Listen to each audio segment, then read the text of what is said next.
mga traktor sa bukid ay gumagamit ng diesel. Karamihan sa mga bangka na ginagamit sa pangingisda ay umaasa sa fuel.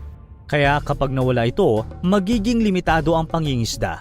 Ang paggawa ng pataba para sa mga pananim ay umaasa sa natural gas. Kaya habang tumatagal, bumabagal ang produksyon ng pagkain. At kahit may ani pa sa probinsya, hindi rin ito makakarating sa mga lungsod. Sa huli, kakaunti na lang ang pagpipilian ng pagkain at mas nagiging limitado ang supply. At para makapag-adjust sa ganitong sitwasyon, aabuti ng humigit kumulang 10 hanggang 20 years bago makabuo ang mundo ng bagong sistema para sa produksyon at distribusyon ng pagkain.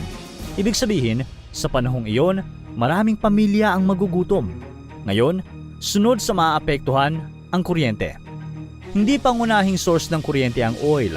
Sa maraming bansa, nagmumula ito sa iba't ibang sources tulad ng coal, natural gas, hydroelectric dams, nuclear power at renewable energy gaya ng solar at wind.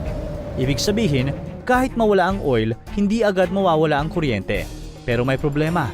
Malaki pa rin ang papel ng oil sa pagpapatakbo ng ilang power plants, lalo na sa backup generators at sa pagbiyahe ng fuel at kagamitan na kailangan para mapanatili ang mga planta. Kapag nawalan ng oil, maaapektuhan ang supply chain mula sa pag-deliver ng fuel hanggang sa maintenance ng mga pasilidad. Kaya kahit may ibang sources ng kuryente, hindi ito magiging kasing stable tulad ng dati. Sa paglipas ng panahon, mas magiging madalas ang pag-brownout sa ilang lugar. At kahit ang mga lugar na umaasa sa renewable energy, apektado dahil hindi ito sapat para sa buong demand. Walang ilaw, electric fan at aircon o kahit heater, kaya mahihirapan ang mga tao sa mga gawaing bahay. Sa mga paaralan, maaantala ang klase lalo na kung umaasa sa ilaw, computer at internet.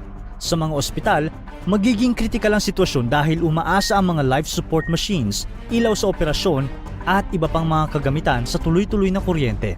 Kapag nagkulang ang supply ng kuryente, mahihirapan ang mga ospital na panatilihin ang mga serbisyong ito, lalo na kung limitado rin ang mapagkukunan ng backup power.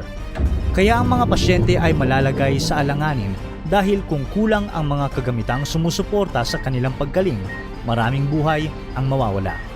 Maaapektuhan din ang komunikasyon, hihina o mawawala ang signal ng cell towers at internet dahil kailangan din ito ng kuryente para gumana.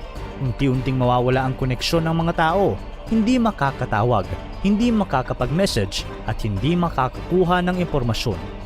Sa negosyo, titigil ang operasyon ng maraming kumpanya. Hindi gagana ang mga computer, hindi makakapag-produce ang mga factory at hindi makakapagbukas ang maraming tindahan. Pati ang mga